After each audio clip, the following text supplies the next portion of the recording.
Овој крлик има 300 годишна традиција. Така да моите предци се занимавале со сточарство, а јас сум последниот наследник на одгледување на таа стока. Тоа е последната куќа при граница од Македонија. Тоа е мојата куќа. Но меѓутоа, моите предци некогаш живееле далеко зад оние планини и ридја. Тамо и дедовците и прадедовците имале своји огништа. Еве, тамо некаде во далечините.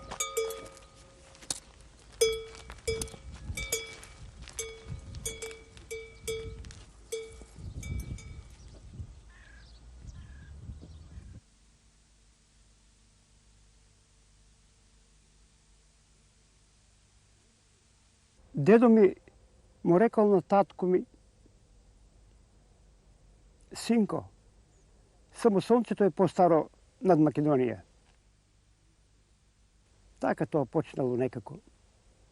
Па јас го чув тоа и од татко ми. Нема полни 14 години кога виорот на војната, на другата светска војна, мина и низ Гевгелија. Тогаш още не би рекол да бе свесен колку ви може да бидат ужасите од неа.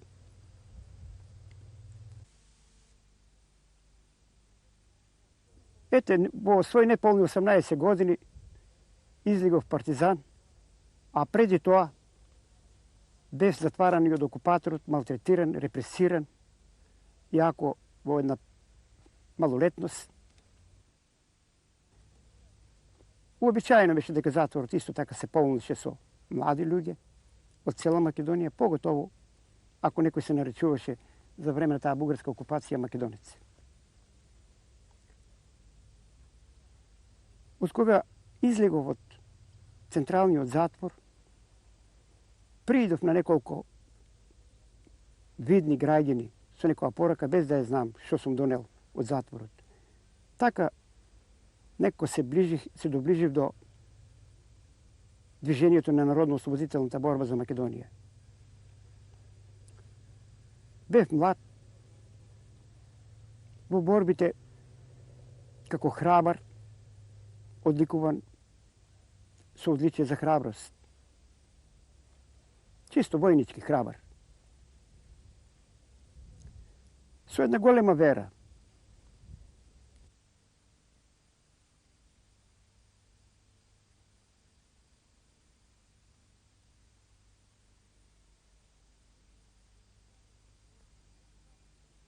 По завршните борби и ослободувањето на Македонија,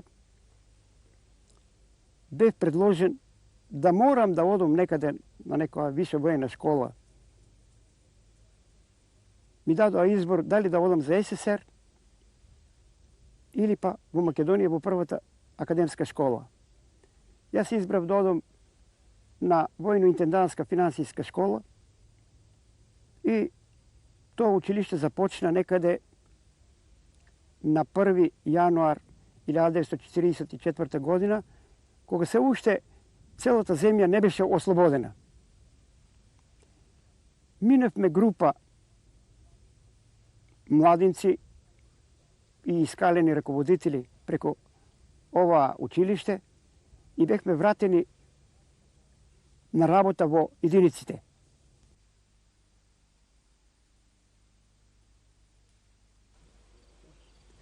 При крајот на месец април 1945 година, некако како да добив почивка 3 дена од заморот на боиштата фронт беше секаде, тогаш се уште земјата не беше ослободена, добив виза да ја посетам болницата во Приштина. Се згрозив од гледката прво при влегот на таа болница, кога видов буриња полни со вода и тутун, бидејќи немаше лекарства со кои ги лекуваа ранениците. Кога влегов во внатрешниот дел на болницата, во придружба со еден хирург, моричава беше сликата. Во разните стаи, одаји, имаше по едно радио и смируваше болките на ранениците. Но фрапантно беше кога тука, јако војната се уште не беше завршена, ранениците од сите бранши, дури од држичевци, балисти, партизани, германци, италијани, па и цивили, кои сите што биле страдалници од војната, тука беа собрани во оваа болница, а ги лекува лекари од секаков вид. Тука имаше заробленици, хирурзи германци, а повеќе италијанци и некои наши дадени како дополнување на Југославија од Бугарија хирурзи. Под знамето на Црвениот крст и се бора за тешките животи без лекарства. Тука на реката Лава се сретна со една прекрасна девојка. Беше многу кратко нашето пријателство. Го очекувала крајот на војната, како и јас млад човек. Како се миев на оваа река некако, секоја утро, таа се доближи до мене, ја до неа и се спријателивме. Тука кај нас настана едно големо пријателство. И еве, овој крст што го гледате, ми беше подарен од таа девојка, а јас, мојот крст, и го подарив, тоа беше крст кој ми го подари мајка ми, кога појдов на фронт да ме чува од злото на војната, тоа беше маслинов крст од Света Гора. Така да, судбината на мојот крст остана во раците на девојката, а за жал, крстот што ми го подари оваа прекрасна девојка од Косово, во најголемите репресалии во органите на внатрешни работи во војниот затвор, беше скинат од вратот и газен од суровите болшевици.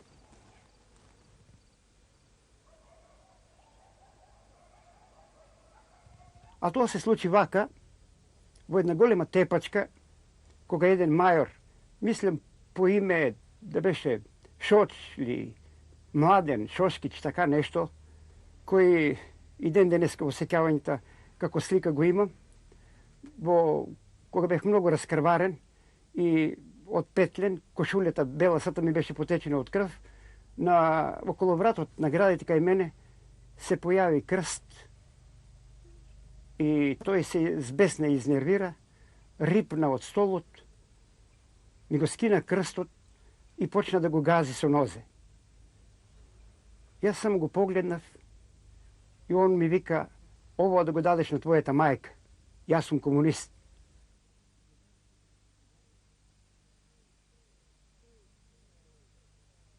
Тој продолжи со тепањето и ме вика: "Како ќе сада го цитирам без крст?"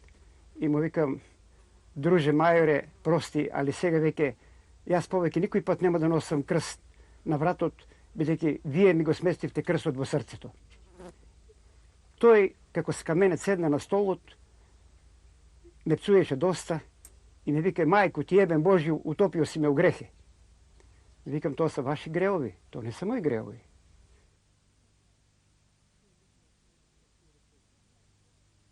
Токму во тоа време се поставуваше и разговорот за македонското прашање, дали ќе биде поставено на Париска конференција или не. Во сите гарнизони во армијата беше поставено тоа прашање и се разгледуваше. За мене беше значајно, токму баш на ова прашање, како ќе биде поставено пред конференцијата во Париз, на мировната конференција, и за кои цели ние као партизани се боревме и што ќе добиеме од оно што ни беше ветено.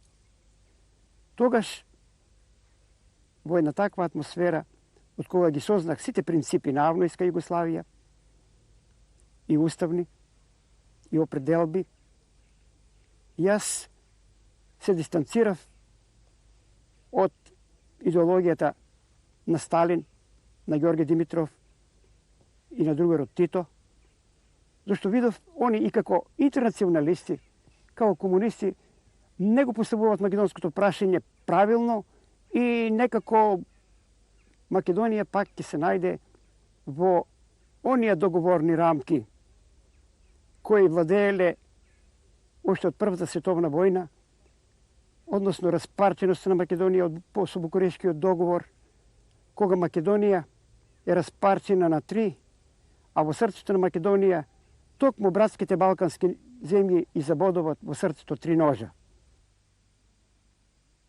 Така да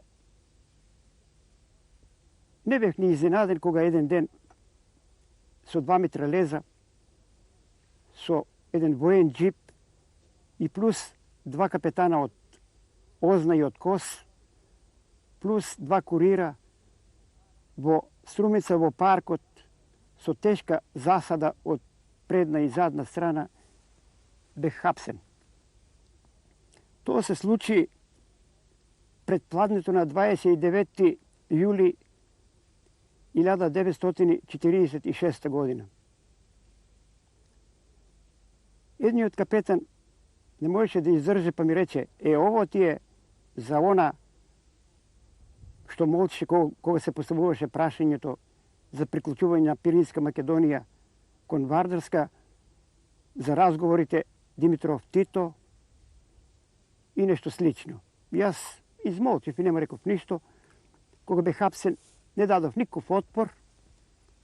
Дури многу ладнокрвно, многу христијански го примав тоа, но пред мене зачекори еден пат во една неизвестност. Истиот ден кога се движехме со воениот джип према Скопје, према Радовиш, некаде таму Радовишко, унија Ридјата, Гладно поле наречено, го застанаа джипот и ми викаа: симни се. Се симнав. Еден капетан напред, други од позади, ги извадува пиштолите, мене во средина и му водеа далеко во тие Ридјата. Некако се уште ми стоеше како шеговито, како неозбилно го сваќав тоа, бидејќи овие колеги до вчера со мене заедно се случуваше во офицерската менза да ручаме заедно или да појадеме, или да одиме на игранки, на другарски вечери заедно. И се тоа одеднаш малку чудно е. Кога бев длабоко внесен во планината таму, капетан Павле, мислам да беше, и друг уште еден, пиштолите ги опереа према мене и ми викат: сврти се. Ме поставија на едно стениче, така на едно карпа, а долу некако беше како падина. И почнаа да ме испитуват за разни сомневања и ми викат: кажи, или ќе бидеш тука, ова ти е крај на животот. Јас си не бих загледал дека двата курира со шмајзери кои беа како дополнителна пратња во джипот, се испречи едниот пред другиот капетан и му вика: овој човек се уште не е ни суден, ниту е сослушан, ви забранувам да го малтретирате. Јас сум тој кој треба да го предадам на одговорно место ово лице воено, а потаму, од кога ќе го предадам, јас повеќе не сносам одговорност. И затоа ги растргна, му ги одзема правата да ме репресират и малтретират и ми рече само: друже, ајде со мене. Така, едниот куриорот спреди, другиот зади, ме повлекоа од планината таму, од онаа карпата и до джипот ме преземаа под нивна контрола. Пред вечерието стигнахме во Скопје и по оние светликави улици, ни сам не знам од една од друга каде бев однесен. Тоа веројатно беше во зградата на КОС на 5-та армија. Се отвараа од секаде разни врати и идеа да ме видат. Веројатно тоа беше некако изненадување за сите нив, дека еве меѓу сите нас, еве има и еден ваков неподобен или непожелен официр или другар, како беше тоа популарно во тоа време, како се велеше. Но кратко време беше тоа, кога веќе цигарите цели почнаа да ги фрлат и почнаа да ме тепат. Јас бех малку збунен, али Neko se pribra, što možda to bija 10 čovjeka, počne da te frljati od ova strana na druga strana, od jedna strana na druga i sekoj te udira, počne karvarenje od nos. Tako da ne može već da se branu su vrzeni raci ovija 10 krupni ljuge koji mava, koji kako će stigne, nekoj su stolovi, nekoj su perodrški, nekoj su mastilnici. Cijelo to telo mi beše od krvi, od mastila. Imaše nekoj pogodok i u čelo to tako da malko behi zašemeten. Se sekjavam da kad im potporučnik me odnese do jedna češma tamo, nekada dojem lavor, malko me izmija i pak me vratija. Nekako продолжи ono тепањето, мачењето, испитивањето, застрашувањето. И тоа беше тешко да се помисли дека веќе ова го прават луѓе, нели? Тоа несватливо беше. Особено до вчерашни колеги. Да, па тоа се однесуваше на колеги со кои си јадел, на една маса доручкувал, заеднички идеали, заедничка борба против фашизмот, против окупаторот, радоста, тагата, загубите за секој другар во борбите, смеја тагувале заедно. Тоа е тоа. На Илин ден, 2 август, ноќта, со врзани очи некаде во еден джип ме однеле и ја не знам каде тоа ме однеле. Покасно разбрав дека тоа било на Скопска плажа. Ми одврзаа таму очите, лопата и ме тераа да си копам гроб сам. Копав колку што ја може, нели? Но и веројатно од она курирската стража некои продолжија и они да копат, да биде тоа поубедително. Ме тераа да легнам во гробот, дали ме бере гробот, па излези, па пак влези и вакви работи. И од кога веројатно беа исполнети оние норми, колкава да биде длабината на гробот, тоа околу мене имаше 10 високи офицери као комисија пред извршување на таа смртна казна, што партијата беше ми ја изрекла. Кога последен пат ми рекоа влези во гробот, ја се седнав, ево се легнав, па што сака, нека биде. Нема, тоа се крајни сили човекот кога веќе се ризикува и веќе пречувствува една величина на духот во себе. Тогаш телото престанува да биде предмет, човекот е нешто посилен од себе. На моја среќа изведоа некој маневр со ќорови фишеци што се вика маневрски, со шмајзер ги испука, а во истовремено се врше пресија признај, још 1 минута, још 2 минути, пола минута признај, испука, јас останав нем, не говорев ништо.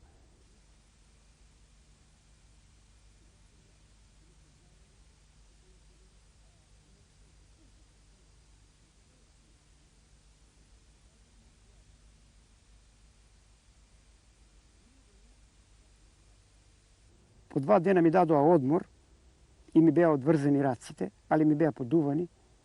Викам, ово е некој изненадување, што ли ќе се случи? Околу 9 саатот, по тие 2 дена, ме одведоа во една друга канцеларија што до сега не бех влегол. Тука видов неколку исследника што со мене работеа, а не ми дадоа да седнам, со врзани раци назад, стоечки. Стоам така до вратата и во меѓувреме дојдоа неколку генерала, наши, и еден руски генерал. Односно, во тоа време армијата имаше двојна команда, и југословенска и руска. Тоа беа 2 штаба кои работеа за еден штаб. Прв стана командантот на 5-та армија, кој така метар стоеше кај мене и ми вика: "Еле бре бандо, зашто си тоа учинио?" Ја молчам. Што е тоа што сум учинил? Ништо не сум учинил. Се нафрли оној мајорот што не можеше да издржи, ми вика: "Сад признај и реци све оно што си мене рекол." А јас на него до душа ништо не бех му рекол, освен тоа во големите тепачки ме принуди на 100 листа бели да му подпишам голи листја и му викам, еве, пишувај што сакаш, тај твоја работа. И така, јас сум веќе осуденик на смрт од партијата, не се надам на некој живот, среќен сум што коските ќе ги оставам во својата татковина и друго немам што да ви кажам. Тоа голема расправа траеше меѓу генералите. Рускиот генерал примети со едно прашање, јас малку разбирах и руски, па вика овој работник. Какво обвинение, вика, може да носи сега тој работник? Веројатно е бил информиран за спротивни работи. Ја некако му возвратив малку по руски, по нашо, ме разбра, ме свати, викам, јас не сум виновен. Немам никаква вина. И нареди да ми се одврзат раците. Тие мора да извршат тоа. Ми ги одврзаа раците. Од кога ми одврзаа раците, беше налутен командантот на 5-та армија, нашиот генерал. И како да нешто пречувствувах дека ќе се случи лошо. Незадоволни, ме однесоа пак во келиите долу и почна вистинските мачења.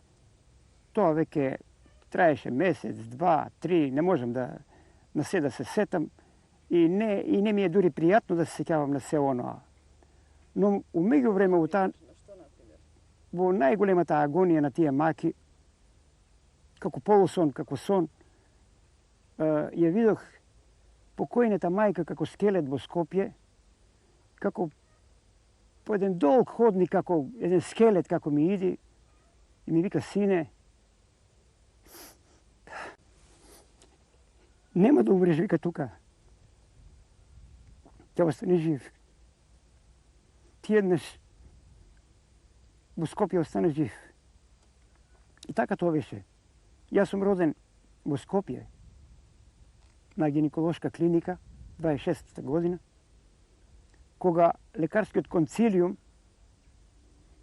решил мајката да ја спаси, а породот да се поништи со цел да се спаси животот на мајката, бидејќи таа е мајка на животот. По тоа раѓање, од кога се бореле лекарите за живот на мајка ми, во еден лавор ме изнесла некоја сестра настрана така, во еден коридор. Ни попкот не ми го врзеле и така останал за да се умрам. Во исто време поминува една лекарка, рускиња, имигрант од Русија, али како детски педијатар кој работи во составот на оваа болница. Она кој ме видела дека крварам оште и некој живот има во мене, а таа скоро била породилка, ме зграпчува, ме превива као мајка вистинска. Тоа е.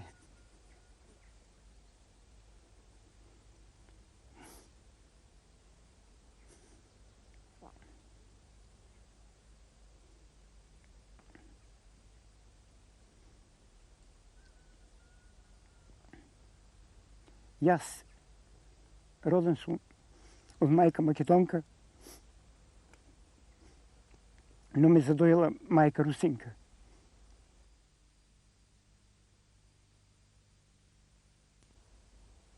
Ете, тоа е еден спасен живот.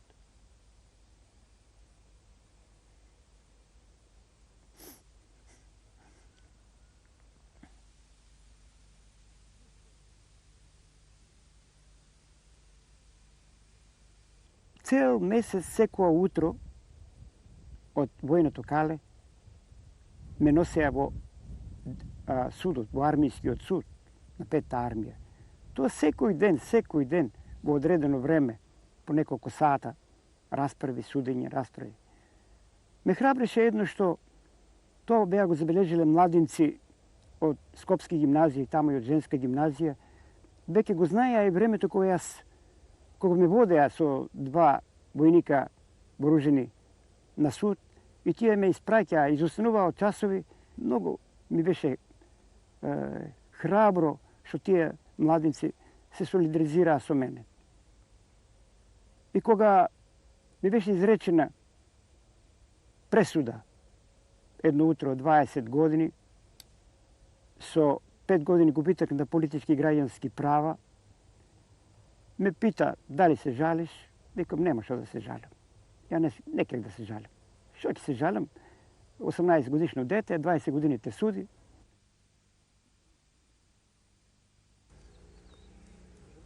Бев становник на соба број 1 во централниот затвор.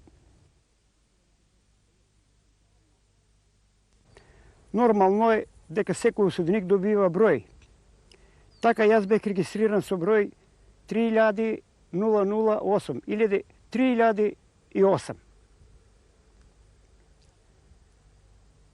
А кога ќе излезеш од затвор, тоа е непозната работа. Поготово во мојот случај, осуденик со правоснажна пресуда од 20 години, треба да се има срце, да се сето тоа прими, да се смириш и да издржиш.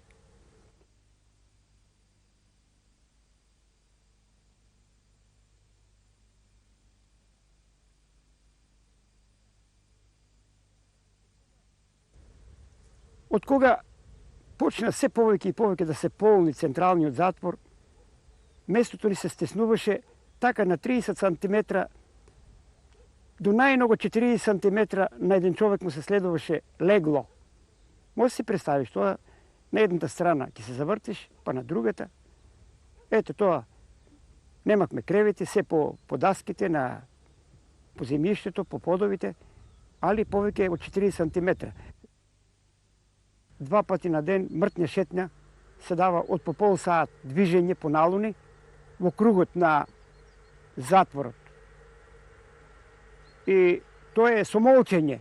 Ведната глава, по 4 во ред се движиш и така тоа трае како во дневниот ред. По моите први печатоци и интересирања ми падна во очи мртвата шетња на првиот председател на Македонија, Методи Андонов Ченто. Неговата мртва шетња сам за себе, сам, додека ние мртвата шетња обавувавме колективно, целиот затвор, од повеќе осуденици, додека Ченто сам ја извршуваше својата мртва казна по исти прописи, како што и ние, молчеки, со ведната глава и одредено време да се движи.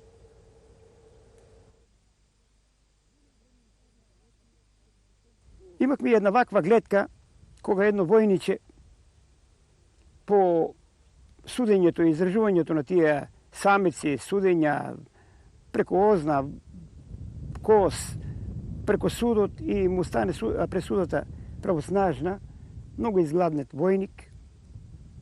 Наскоро дојде да го посетија родителите, му донесоа храна, мислам да беше тоа некоја маđарче.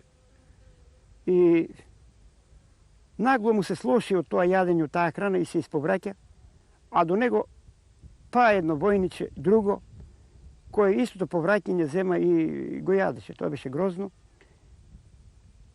Тоа го разбра и во управата на затворот.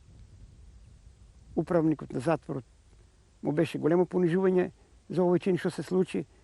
Јас протестирав и го замолих тој господинот управник, ако може на овие војничиња, баре кои се во подалечни краеви, по пола кашика повеќе чорбичка да му дават, да може да обстанат во животот.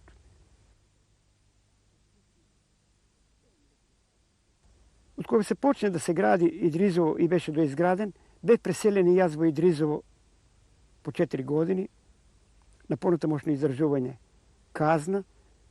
Тука веќе малку е подруго, се одеше на работа, но јас со пресуда суден 20 години и оквалификуван за македонската кауза ВМРО, ми беше определена најтешката работна дисциплина да работам на тулана, да сечеме цигли.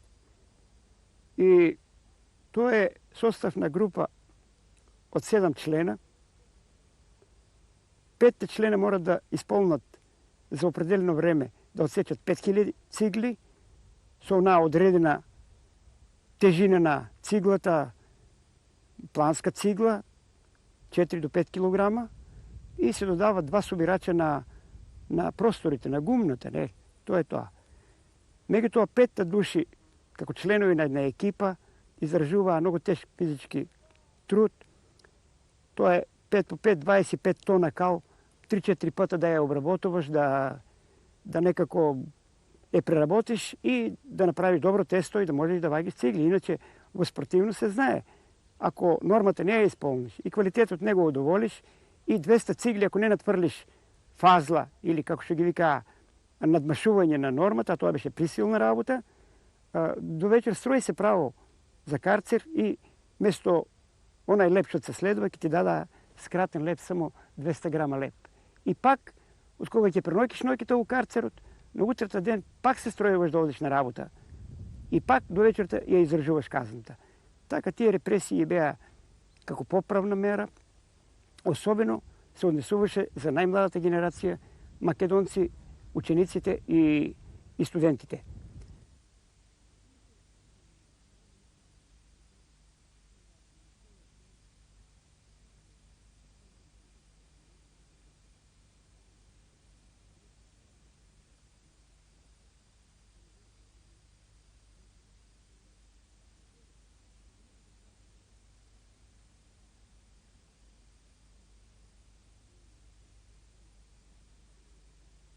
Седател на Македонија Методан Доновченто беше пак изолиран сам во една самица, само поголема овака како сопче во Идризово, живееше сам. Еден чуден начин живееше тој човек сам.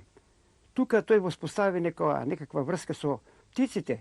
Преку прозорецот се спријатели со 2 врапчиња и кој беше ги припитомил некако. Кога тој не седнуваше да руча без нив, ги чекаше и така тие врапчиња се му идеа, зашто се знае, Ченто весникот му беше се пред него, па после јадењето, и тие врапчиња он им даваше, некој им солеше лепче од онај 200 грама леп колку што му го даваа, и за нив одбојуваше оброк, и така тие во одредено време кога тој ручеше, идеа да му бидат присутни на ручекот како гости и така.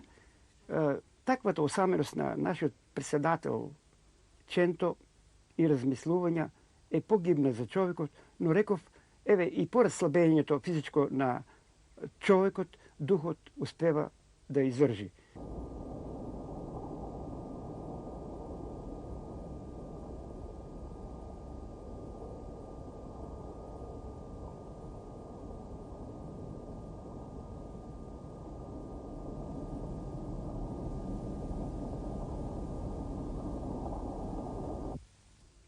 Трагично беше кога чувме дека братот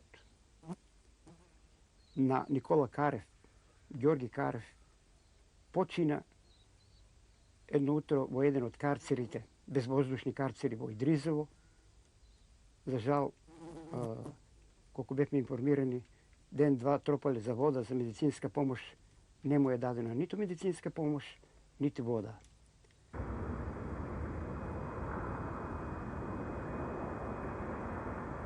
За мене беше многу потресна сликата. Исто така кога дознавме од мојата генерација дека ученикот од Кавадарци, Глигор Чулев, млад, беше фрлен од најгорниот кат од Идризово и долу спрострен, мртов. Потресна слика беше тоа. Често се прашувах зошто сега овие непотребни жртви, но тоа беа провокации наместени од болшевичката партија.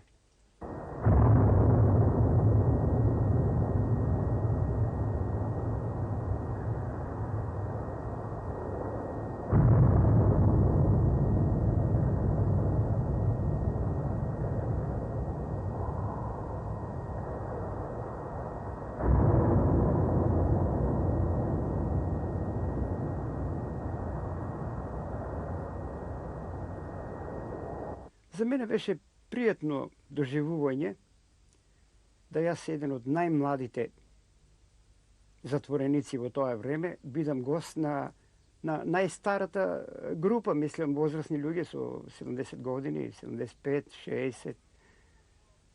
Многу беше богато да се види таа сцена. Една запалена свекичка и, знаете, леп немаше, тој беше глад, нешто. Јас не пушев, горе-долу и они не пушеа, така да нешто се послужихме беззначајно, али тоа беше како големо послужување. Доктор Робев Константин и Ристо Светиев ги зедоа виолините од седалиштето и почнаа да свират. Виртуозно свирење, сеќавање на Виена, како тие како млади биле студенти во Виена. Уште попријатно изненадување беше кога двата руски виши офицера од бившата царска гарда почнаа да пратат и да пеат.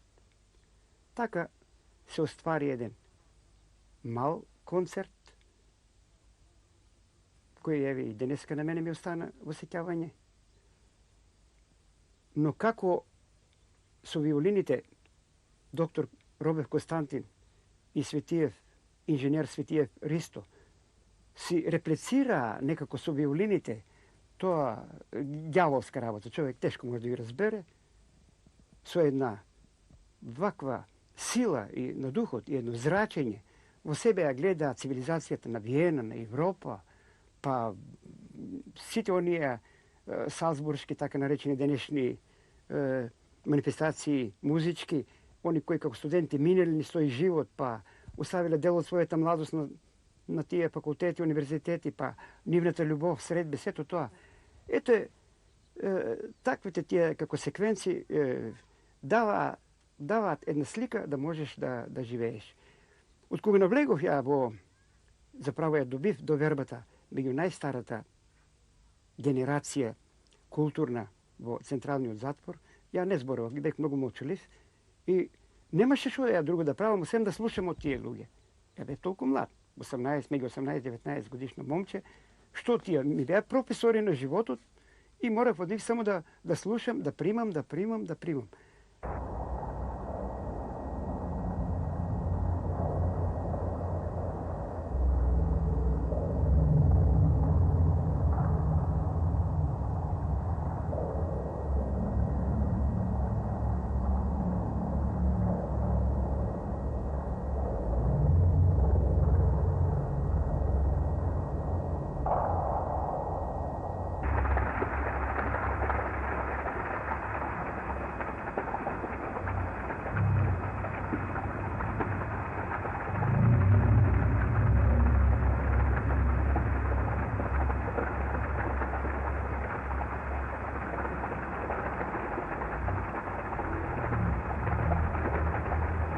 Во тоа време јас оболев, добив привлет со високи температури. Така да започнаа многу мои тешки денови во последните, да речем, последната година на издржување на казната во Идризово. Не бех поштеден од работа. Ако ти дадат 3 дена поштеда, 4-тиот ден треба пак да се пријавиш на лекар и пак ќе ти даде само 3 дена, не смее. Но, на моја голема среќа, како главни лекар на Идризовскиот затвор беше доктор Тренчев, човек со кој се познавах многу добро и реши да ми помогне. Тој под своја совест собра еден лекарски консили од Скопје, мислам тука и доктор Муратовски, некој рентгенолог Тамара во тоа време, така да составиле еден лекарски консил и врз основа тоа бара долгорочно лекување на мојата болест, бидејќи се знае што е привлет, залепени ребрата за марамицата, температури високи над 40, со месеци рече не можаа тоа да го симнат и за нив беше загадачно како живеа, како тоа го издржува.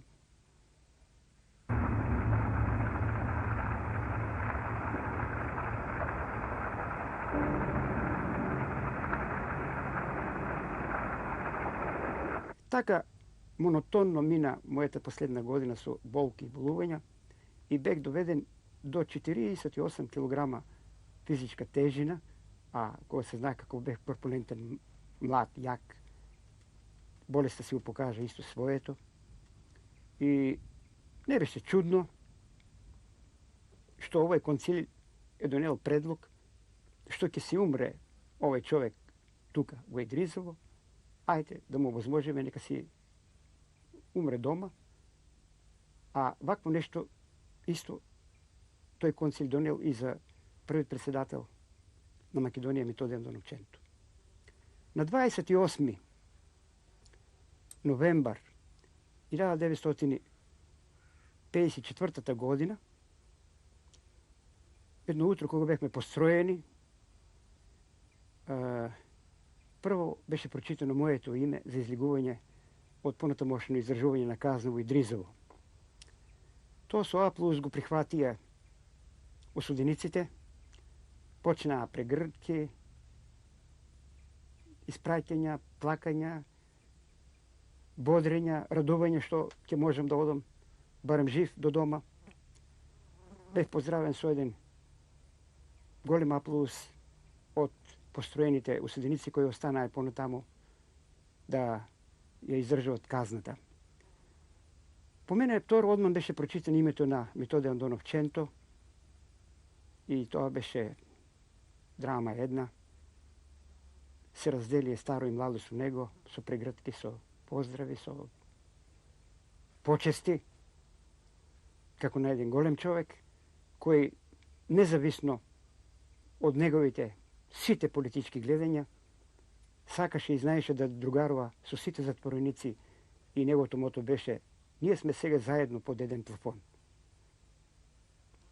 За кратко време бевме пренесени во едно надворешно собиче со Ченто, односно магазин. Надвор веќе од Идризово од затворот. Тој е како еден магазин на препорот Келимара, полн со волна.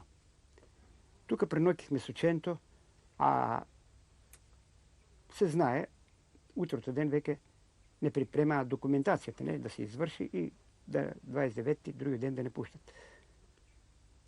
Околу 10 сатот дојде управникот на затворот, колку се сеќавам да беше тоа господинот Каменко. Му прииде на Ченто вака со малко радост и малко исмејување, како да кажем. Му вика: Ченто, и на мене ми се обраќа на име Коле, додека не ја чепкате оваа волната, а тоа беше огромна волна, магазин еден полн, тоа треба 10 години да работиш па да ја чепкаш. Додека вика нема да ја чепкате оваа волна, нема да си одите дома. Јас молчев, што знам да одговорам на тоа прашање сега, зошто вака баш. И Ченто како Ченто: ихе баго, ние вика цела Македонија ја истребихме од фашизмот, та волната нема да ја истребиме. И вака се малку ослободи и управителот, а Ченто како Ченто му вика: молам, јас сум си ги платил весниците, да ми ги донесат од кантината весниците и да го добивам печатот, додека седам се уште тука. Jer тој беше навикнал на печат, не може без него. Така ги добивавме последните оброци, а ноќта двајцата со Ченто и Темистокли Гогу, кој по едно време заспа, се наслони вака и си заспа човекот, а ние со Ченто цела ноќ до утрото разговарахме за се и се што, но многу малку ни остана време да размислиме за оно што било зад нас. Така да со камиончето кренавме према Скопје. Тоа беше среќавање, први мигови со слободата, а уште повеќе што истиот ден беше 29. novembar 1954. godina. Po kratkото ono vozenje od Idrizovski od zatvor, kada nije Sučento ostavih mi po jedna dekada reći od svoj život, među zidovite, se najdohme na ploštalot u Skopje. I tamo nekada pred svečaната tribina koja je prigotvuva pak zatvorenici za udržavanje na ona svečanost 29. novembar kako den na Republikata. Ne istovarija tuka na pred neja jedno 2-3 metra i koji deka će vidi. Me fati Čento podraka, ajde vike se ide. Ja mu vikam, ajde odi me na poštata. Ne. Koja vide scenata koja beše i poluukrasena za onaj razgovor ili za govor, za miting na 29. novembar. Jela veke što ti rečem. I ja vednaš se prisjetiv u Kopčev, u što je rabotata, vikam, drugar predsjedatel, da molim, kačete se na binata i jaz ki vidim publika, udržite mi jedan govor. Ne može Čento da izdrže, počne da plaće. A vikam, debe, 10 godina zatvori izdržat, revolucija te izdržat, toliko zatvori, što je ovo? Kači se, vike ti si pomlat. Ti je predavam štafeta da je nosiš po natamu. Ja se smijeh prosto i така nekako malko bih bodar. Викам ti se kačem. Ko se kačiš na binata gore, ukrasena, mi vika Čento сега zastani. Tamo беше американското знаме. На оваа страна беше руското. Тука беше енглеското знаме. Тука беше македонското. И замолча. Јас очекувах да каже нешто друго. Не. Вика, ваква беше сликата кога јас говорев на оваа сцена на првиот митинг. Им се обратив на македонскиот народ. Му исполнив желбата, му одржав еден краток говор, но Čento како Čento сакаше се повеќе, а ја му викам, му намигнам вака со очите, озади има викам милиционери. Он не свати оти затворници ја работат, вината още ја доработува и не смеам повеќе да зборувам. Прекинав, рипнав пред него, ме прегрна, се прегрнавме и вика, хај сега ќе одиме у поштата. Отидовме у поштата да испратиме телеграми дека сме пуштени. Јас пратив кратка телеграма, само запишав во неа, идам мамо. А Čento на своите исто така им испрати. Меѓутоа, таа пошта дали на Čento зет ли, некој близок роднина, тука работеше во таа пошта и Čento, вика, сега ќе бидеш мој гост. Ама кај ќе бидам, викам, јас сакам да на станица да одиме, да не влече да си одам поскоро дома, да ме видат. И така натаму. Не, ќе дојдеш со мене. И кај ме однесе, шо ме однесе, за мене не беше познато. Ручевме тамо, разговаравме, пак така по моје обичајно. Čento малку повеќе зборуваше, јас воздржано така си молчев, бевме прислужувани и откога поседивме, дојде времето за испраќање возот за Гевгелија. Čento, дали тоа му беше сестра негова или кои други придружби, ќерка, или што знам, со букет цвете, дојдоа на станицата. Возот за Гевгелија најпрво тргна и Čento од оној букетот издвои, вике, ова, ама не тебе, овој ќе го даеш на мајка ти, ќе го подариш на неа, таа што ни праќаше лепи сирење. И Čento како Čento, ето таков неговиот ѓаволски дух.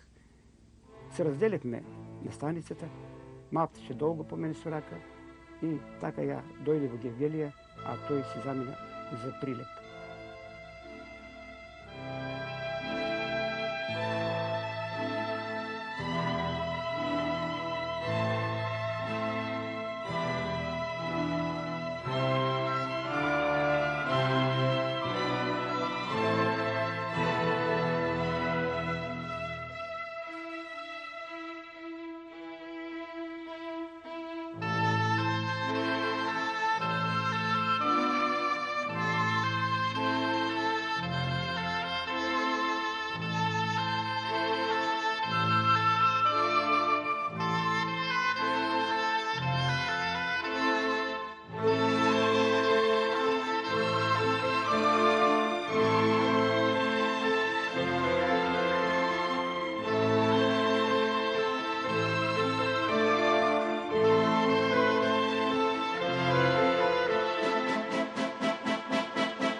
Thank